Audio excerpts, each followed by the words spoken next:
Joe, the crowd favorite, the Phenom, Vitor Belfort. That's a huge left hand. Oh, he's even hurt more. Beautiful spinning back fist here. Oh, he recovers.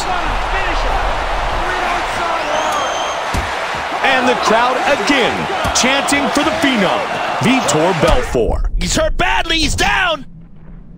Oh, big connection with the left, Joe. Ground and pound 108. It is all over. That is some nasty ground and pound right there, Mike.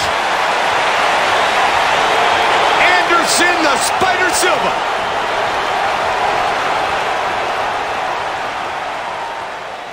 Something I'm going to preface this Q&A with is there's one of our more popular core fan sites called Undisputed online.net. They are the UFC. And there's a bunch of core UFC Undisputed fans there, and we decided for this Q&A we were actually going to take questions from them. So these very hard knockout technical questions coming at you, Wes. Hopefully you're ready for that. And stay tuned for the end of this Q&A. I'm going to have some news about this nice billboard behind me here. It's we just decided right now. I decided it for you guys. He did. He was giving it away. That's a good idea. This is actually signed by a Pride and UFC legend. You might know him. His name is the Axe Murderer. He is Wanderlei Silva. I finally pronounced his name right. Thank you. But at any rate, stay tuned for the end of the video, and I'll tell you guys how we're going to be giving this away. So let's jump right into it, as we usually do. First question comes to us from the UFC. Can you stand up out of rubber guard like you could in UFC 2010? No, you cannot. Actually, we agree with you as well. Since that is the dominant position, you shouldn't have the ability to just stand right up out of it. So we did make that change. We also felt that it was too easy to get out of certain positions, escape to standing positions. So we took a long look at the position table and made some changes to where you can escape back to standing and where you can stand up from. Obviously, the rubber guard standing up is one example. Another example, you can no longer kick off from the bottom from half guard to a standing position. You cannot no longer do a major transition from side control to stand up either. So you're going to have to work your way back to guard from the bottom to kick the opponent off, or use a technique transition, which is going to be harder to pull off, but you can do sweeps, and that'll allow you to stand back up. But no longer will you be able to do major transitions to stand up, except for the open guard. Sounds like a good strategic design decision, right? Yeah, it's a lot more balanced. We felt that you would get into situations as the top fighter, you work to get to this position, you pass from open to half to side, and it took you 3 steps to get there. However, the bottom fighter can just do a major transition to escape back to standing, and we didn't like that. So the bottom fighter has to work back to recover guard, get his feet on the hips, kick you off. So, cool. Except for those technique transitions, which are going to be, like I said, are going to be harder to pull off. All right. Next question. As a person continuously spams reversal attempts, what is the max amount of stamina can they lose from it, and how significant will the stamina loss be for each flick? Actually, this is something that is new for this. Like we've explained, we wanted to try and discourage reversal spamming. So the way that the system works, it actually doesn't take away from your overall stamina. It takes away your energy. So you can continue to, if you continue to spam it, it's going to deplete your energy all the way up until the point where you become gassed even. So once you become gassed, then it stops ticking away from your stamina. It does affect both energy and stamina, but primarily it takes away your energy and takes a small away from your stamina. But like I said, if you're spamming, it's going to be a huge disadvantage to you because you can enter the gas state. With that low energy, you're more susceptible to transitions being performed on you, more susceptible to submissions. So spamming is not going to be a viable option this year. Awesome. Well, I'm glad we took a lot of the spamming out, obviously. Next question comes to us from Cassidy. How long does a submission battle last? Is it till there is no stamina from the attacker or an actual time limit? That's a good question, actually. I read this one and had to put some thought into this response because it's a little technical.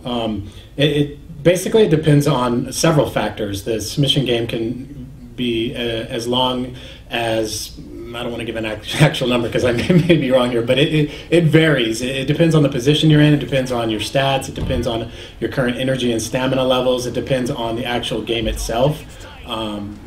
Basically, when you start a submission, the size of your bar as the attacker, it takes into effect those things that I just mentioned, your stats, your position, and your current energy. As the game goes on, that bar as the attacker is going to shrink. When that bar shrinks, that's when the submission game is going to be over. It could also be over by the opponent effectively staying away from you. So even if you're, as the attacker, your bar is still shrinking, it hasn't shrinked all the way, if the opponent is staying away from you on the HUD, the submission HUD, essentially they're filling up buckets. You're both trying to fill up buckets. As the attacker, you're trying to fill up a bucket and get the submission.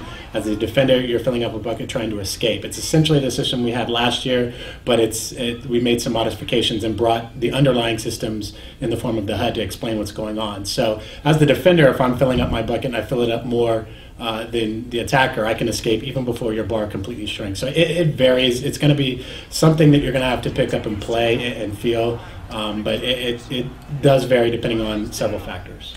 Yeah, I know. I mean, the submission system now that people have seen our full-length ground game video, people are getting kind of very heated about it. There is, one side that seems to love it, one side that seems to hate it, and then a lot of people in the middle. So, like you said, I mean, I really think that once people get the game in their hands and they start playing it, that they're really going to come to like it. Yeah, I think so too. That's been the overall consensus from people that have seen it and formed opinions, and then actually have gotten their hands on it and played it. Their opinions have changed. It's because you're getting more feedback. You're understanding why you're winning and losing at all times. It's less. It's more technical than just spinning the right stick, just trying to spin it as fast as you can. There is actual strategy used that you can employ when you're navigating around the HUD. There's a lot of tricks that we do internally to catch people, and I think you guys will kind of see those as well too once you get your hands on it. Cool. So leading into the next question and staying on the submission system, when a submission attempt is blocked, is there a specific animation of it attempted and stopped like a transition? Also, how many times can you block a submission? Is it tied to the transition count? Actually, the submission, you can block a submission indefinitely as long as you're holding the grapple block, but that does leave you susceptible to being striked, and you do receive more damage while you're grapple blocking. But you can defend against the submission as long as you're holding the grapple block. It's not tied to the transition count, so there is no repeat bonus like there is for transitions. As long as you're blocking a submission, you will always block a submission. The first part of that question, yeah, there is a unique struggle animation that's played when you attempt a submission that is blocked. So you'll be able to see that your submission was blocked, as well as the energy cost. You'll see that if you have your energy, stamina and energy HUD turned on. Cool. Next question comes to us from Razor of UndisputedOnline.net. Got to remind you guys a few times there. This has actually been a pretty popular question I've seen ever since people learned about leg kick TKOs, which is a new takedown for the game, a new TKO for the game. He asked, do leg kicks slow down the opponent or do anything other than eventually TKO them? I'm surprised we haven't touched this in the past. Maybe we did, but to reiterate, yeah, the leg kick was something that we wanted to make more effective this year. So in addition to having the leg kick TKO, repeated damage to the legs does actually slow your fighter's navigation down. It does slow the ability or reduce the ability to effectively perform a takedown on that lead leg. And it also affects the damage done with the leg that's being damaged. Obviously, if your leg is really damaged, you try to throw a head kick with that leg, it's not going to be as powerful. Also, it is more susceptible to being submitted, too. So there's several things that are affected by targeting the opponent's legs in addition to a leg kick TKO. Awesome. You got some hefty legs there. Not really. I have skinny legs, dude. Gotta watch out for that. And how to take you down in the hallway now. All right, 2 more questions here. Next one comes to us from Slasher.